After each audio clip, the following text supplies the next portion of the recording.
석 달 후에 우리가 그 섬에서 겨울을 난 알렉산드라 배를 타고 떠나니 그 배의 머리 장식은 디오스구로라.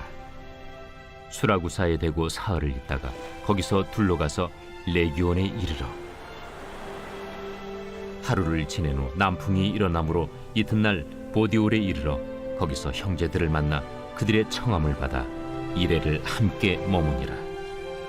그래서 우리는 이와 같이 로마로 가니라. 그곳 형제들이 우리 소식을 듣고 아비오 광장과 트레이스 타베르네까지 맞으러 오니 바울이 그들을 보고 하나님께 감사하고 담대한 마음을 얻으니라. 우리가 로마에 들어가니 바울에게는 자기를 지키는 한 군인과 함께 따로 있게 허락하더라. 사흘 후에 바울이 유대인 중 높은 사람들을 청하여 그들이 모인 후에 이르되, 여러분 형제들아, 내가 이스라엘 백성이나 우리 조상의 관습을 배척한 일이 없는데 예루살렘에서 로마인의 손에 죄수로 내준 바 되었으니 로마인은 나를 신문하여 죽일 죄목이 없으므로 석방하려 하였으나 유대인들이 반대하기로 내가 마지 못하여 가이사에게 상소하며 내 민족을 고발하려는 것이 아니니라. 이러므로 너희를 보고 함께 이야기하려고 청하였으니 이스라엘의 소망으로 말미암아 내가 이 쇠사슬에 매인 바 되었노라. 우리가 유대에서 내게 대한 편지도 받은 일이 없고 또 형제 중 누가 와서 내게 대하여 좋지 못한 것을 전하든지 이야기한 일도 없느니라. 이에 우리가 너의 사상이 어떠한가 듣고자 하니 이 파에 대하여는 어디서든지 반대를 받는 줄 알기 때문이라. 샬롬, 반갑습니다. 오늘도 큐티로 여는 기막힌 하루입니다. 오늘 나눌 말씀은 사도행전 28장 11절에서 22절 말씀으로 담대한 마음을 얻으리라 라는 제목의 말씀을 나누도록 하겠습니다. 하나님은 바울에게 19장 21절에 로마도 보아야 하리라 라고 약속하셨습니다. 이 말씀대로 바울은 마침내 로마에 이릅니다. 비록 자유인의 신분은 아니지만 특별한 대우를 받으며 로마에 이릅니다. 오늘 그 말씀을 통해서 하나님이 우리에게 어떠한 말씀을 하시는지 생각해 보도록 하겠습니다. 첫 번째로는 배를 타고 떠납니다. 11절과 13절에 석 달 후에 우리가 그 섬에서 겨울을 난 알렉산드리아 배를 타고 떠나니 그 배의 머리 장식은 디오스 구로라. 수라구사에 대고 사흘을 있다가 거기서 둘러가서 레기온에 이르러 하루를 지낸 후 남풍이 일어나므로 이튿날 보디오에 이르러. 아멘. 멜리데에서 바울은 석 달을 보냅니다. 바울을 태운 배가 미항을 출항할 때가 대속죄의 일로 후 얼마 되지 않은 때였고 광풍에 휩쓸려 표류한 기간이 14일이었으므로 멜리데에는 10월 말쯤에 도착했을 것입니다. 그렇다면 멜리데에서 출항했을 때는 이듬해 1월 말이 됩니다. 바울의 일행은 멜리데에서 3개월이나 머물었습니다. 짐과 죄수들을 로마로 보내는 일이 매우 중대했기에 더 이상 지체할 수 없었습니다. 항해를 할 수 있는 시기가 되자 로마를 향해 출발을 합니다. 멜리데에는 겨울 동안 정박하고 있던 배들이 여럿 있었습니다. 276명 전부가 한 배로 이동할 필요는 없었기 때문에 우리 즉 바울과 동역자들 그리고 호성병력만 탈 수 있는 배를 찾았을 것입니다. 그들이 탑승한 배는 알렉산드리아에 적을 둔 곡물 수송선이었을 것입니다. 배의 머리 장식이 종종 배의 이름이 되곤 했는데 그 배는 디오구로 즉 제우스의 쌍둥이 아들 카스도르와 플루스의 형상이 달려 있었습니다. 이 둘이 안전한 항해를 관장한다고 여겨졌습니다. 배의 머리 장식이 쌍둥이 시인인 디오구로였는데 누가는 이를 통해 역설적으로 정작 풍랑에서 구원을 가져다 준 신은 하나님이었음을 상기시키고 있는 것입니다. 그들은 수라구사에 도착해 사흘을 머물렀습니다. 수라구사는 멜리데 북쪽의 큰 섬 시칠리아에서 가장 큰 도시로 멜리데에서는 167km 정도 가야 하는 것입니다. 다음 경유지인 네기오는 시칠리아 섬과 좁은 해협을 두고 마주보고 있는 이탈리아 반도 남쪽 끝에 항구 도시로 수라고사에서 북쪽으로 130m 떨어져 있습니다. 레기온에서 보디올까지는 무려 370km의 거리가 있습니다. 레기온에서 하루를 지낸 후에 남풍이 부는 때를 맞춰서 출항을 합니다. 하나님이 남풍을 불어주셔서 이틀 만에 보디올에 도착하게 된 것입니다. 거기서부터는 육로로 이동을 합니다. 바울은 로마에 도착하기까지 수많은 핍박, 체포의 죽음과 위협이 있었지만 하나님의 계획은 맞지 못했습니다. 우리는 고난 중에도 말씀을 신뢰한다면 하나님의 약속이 이루어지는 경험을 할 수 있습니다.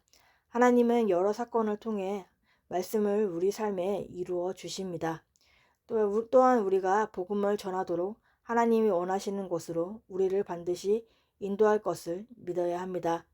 하나님의 계획을 믿으며 낙심하지 말고 계속 하나님의 뜻에 순종하며 나아가야 합니다.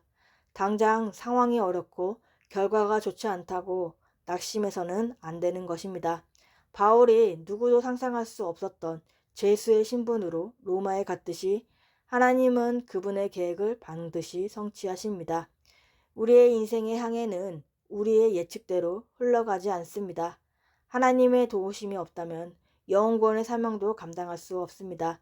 남풍이 불어서 목적지까지 항해할 수 있었던 것 같이 우리 가운데도 남풍이 불어서 목적지까지 도달하길 바랍니다. 오직 하나님의 뜻과 계획만을 구하고 은혜의 순풍을 맞으며 나아가는 우리들의 삶이 되었으면 합니다. 적용 질문으로는 하나님의 뜻과 때를 구하고 있습니까? 내 뜻대로 서두르고 있습니까? 은혜의 순풍을 맞으며 목적지까지 나아가고 있습니까? 두 번째로는 맞이하러 온 형제들이 있습니다. 14절과 15절에 거기서 형제들을 만나 그들의 청함을 받아 이레를 함께 머무니라. 그래서 우리는 이와 같이 로마로 가니라. 그곳 형제들이 우리 소식을 듣고 아비오 광장과 트레이드 타베르네까지 맞으러 오니 바울이 그들을 보고 하나님께 감사하고 담대한 마음을 얻으니라. 아멘. 보디올에 형제들이 있었습니다. 이 형제들은 그리스도인을 지칭하는 것입니다. 바울의 일행은 형제들을 만나 그들이 바울의 일행을 일주일간 환대를 합니다. 보디올에서 그 형제들을 만나 영접을 받으면서 함께 지내는데 그에게는 상당한 자유가 허락되었음을 볼 수 있습니다. 그 일주일의 시간이 바울에게 또한 보디올의 믿음의 형제들에게도 꿈같은 시간 또한 은혜의 시간이었을 것입니다. 로마에 바울의 일행이 도착하기 전에 소식을 들은 믿음의 형제들은 외곽까지 마중을 나왔습니다. 아비오 광장은 도심에서 69km나 떨어진 곳이고 드레스 타베르네는 도심에서 53km 떨어진 곳입니다. 바울의 일행을 따뜻하게 맞이하기 위해 먼 길을 달려온 것입니다. 믿음의 형제들의 영접을 받은 바울은 하나님께 감사하며 담대한 마음을 갖게 되는 것입니다. 누군가 마중을 나온다는 것은 그와 함께 길을 걷고 싶은 마음과 조금이라도 함께 보내고 싶은 마음이 담겨 있는 것입니다. 우리들도 함께 걷고 싶고 함께 머물고 싶은 믿음의 공동체와 함께 아름다운 믿음의 여정을 나아가기를 바랍니다. 바울이 개척하지 않은 로마에도 믿음의 형제들이 있었습니다. 스데반의 순교 후에 박해를 피해 흩어진 사람들에 의해 교회가 세워졌을 것입니다. 그들은 바울이 로마로 소송된다는 소식을 듣고 아비오 광장까지 맞으러 나왔습니다. 이때 바울이 얻은 위로와 감격은 엄청났을 것입니다. 스스로 로마행을 택했고 하나님의 동행하심을 믿었지만 그것이 사람과 사건을 통해 구체적으로 전달될 때 그 감동은 배가 되는 것입니다. 하나님은 그 나라를 위해 고난의 길을 걷는 바울을 격려하고자 하나님의 사람들을 보내주신 것입니다. 김은호 목사님의 은혜에 굳건하게 서라는 내용의 이야기입니다. 공동체의 격려가 없다면 공동체에서 서로 하나님을 기억하고 예배하는 일이 없다면 죄인인 우리는 쉽게 세상을 따라가게 되어 있습니다.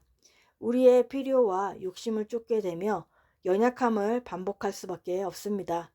따라서 우리가 하나님의 사명자로 살아가기 위해서 꼭 필요한 것이 있다면 하나님의 자녀됨을 서로에게 끊임없이 일깨워주는 믿음의 공동체입니다. 윌리엄 월버퍼스는 당시 영국 수입의 3분의 1에 해당하는 노예 무역을 폐지하는 법안을 혼자 제출한 후 수많은 죽음의 위협을 당합니다. 이에 그는 노예 폐지법 청원기도 공동체인 크레파몬을 만들었고 날마다 모여서 예배를 드리고 말씀을 묵상했습니다. 그리고 무려 56년이라는 세월이 지난 후 마침내 영국의 노예 무역 제도가 폐지가 되었습니다. 만약 영국에 지속적으로 노예 무역 제도를 유지했다면 유럽 역사는 초토화되었을 것이라고 합니다. 사명이 있습니까? 단지 이 세상에서 왔을 때 썩어질 인생이 아니라 하나님 앞에서 복된 인생을 살기를 원하십니까? 그렇다면 끊임없이 믿음의 공동체로 모여 예배드리며 말씀으로 격려를 받으며 우리에게 믿음의 공동체가 필요하다고 말씀을 하시는 것입니다. 바울은 가는 곳마다 환대, 호의, 도움을 받으며 전도하고 생활을 했습니다. 우리들도 믿음의 공동체에 속하여 함께 해 나가길 바랍니다. 바울은 믿음의 형제를 만나서 담대함을 얻은 것 같이 우리들도 공동체와 함께하여 어려운 일도 담대하게 나갈 용기를 가지길 바랍니다. 또한 담대함을 주는 우리의 공동체가 되기를 바랍니다. 사람은 누구든 혼자 일을 할 수 없습니다. 위대한 사도인 바울도 마찬가지였습니다. 아무리 고생하더라도 하나님의 일은 사람들과 함께할 때 이루어지는 것입니다. 믿음의 공동체 속에서 함께 걷고 머물게 되며 믿음의 여정을 함께 나아가는 우리들의 삶이 되기를 바랍니다. 적용 질문으로는 우리에게 담대함을 주는 믿음의 지체가 있습니까? 믿음의 공동체에 속하고 있습니까? 담대함을 주어야 할 지체는 누가 있습니까? 세 번째로는 이스라엘의 소망 때문에 쇠사슬에 매어 있습니다.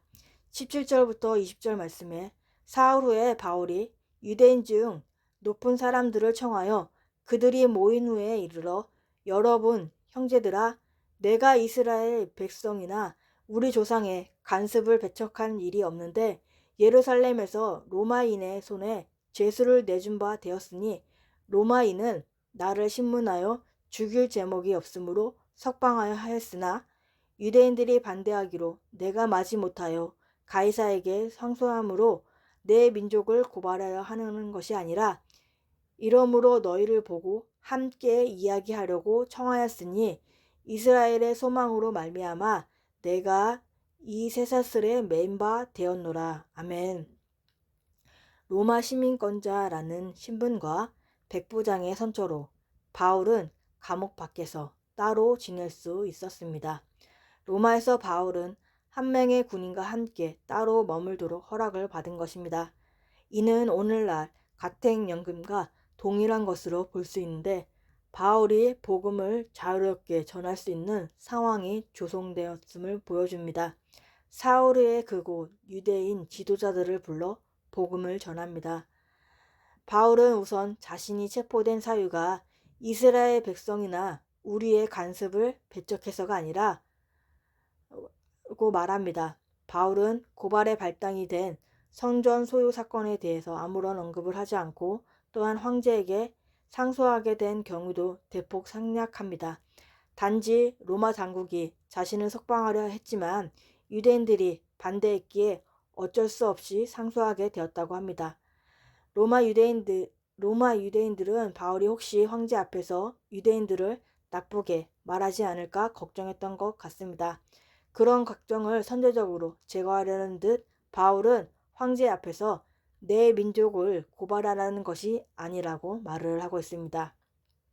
바울은 그러한 내막을 설명하고 복음을 전하기 위해 유대인들을 초대하였습니다. 그는 유대인들에게 자신이 이스라엘의 소망으로 인해 쇠사슬에 매인 바가 되었다라고 말합니다.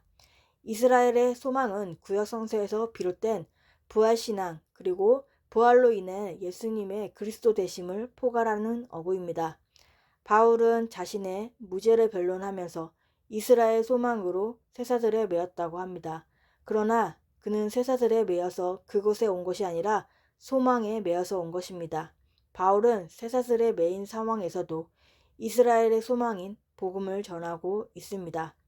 유대인들은 자기 나라를 구원할 왕을 기대했지만 정작 예수님이 부활하셨다는 소식에 귀를 기울이지 않았습니다. 바울은 하나님이 약속하신 구원자가 예수님이라고 전합니다. 그리고 그 소망 때문에 자신이 쇠사슬에 매였다라고 말합니다. 하나님은 바울이 매여 있음에도 하나님의 복음을 자유롭게 전하게 하십니다. 우리들도 매여 있는 상황 가운데서 구원의 통로로 쓰임받고 그 자리에서 하나님을 전하는 우리들이 되기를 바랍니다. 적용 질문은 우리는 어떤 어려운 상황에 매여 있습니까? 그 자리에서 하나님을 전하며 자유를 누리고 있습니까? 11월 21일 보상자입니다. 우리가 하나님을 불의하다고 불공평하다고 하는 것은 순종하기 싫기 때문입니다. 기도하겠습니다. 하나님 아버지 감사합니다. 오늘도 말씀에 허락해 주심에 감사합니다. 오늘 바울이 제수의 신분이지만 로마에 입성하는 말씀을 보았습니다. 우리도 고난 중에 말씀을 신뢰한다면 하나님의 약속이 이루어지는 경험을 할 수 있게 하시고 여러 사건을 통해서도 말씀이 우리 삶 가운데 이루어지게 하여 주옵소서. 오직 하나님의 뜻과 계획을 구하며 은혜의 순풍을 맞아 나아가는 우리들의 삶이 되게 하여 주옵소서. 바울은 믿음의 형제들을 만나 담대함을 얻은 것 같이 우리들도 공동체와 함께하여 어려운 일도 담대하게 나아갈 용기를 갖기를 바랍니다.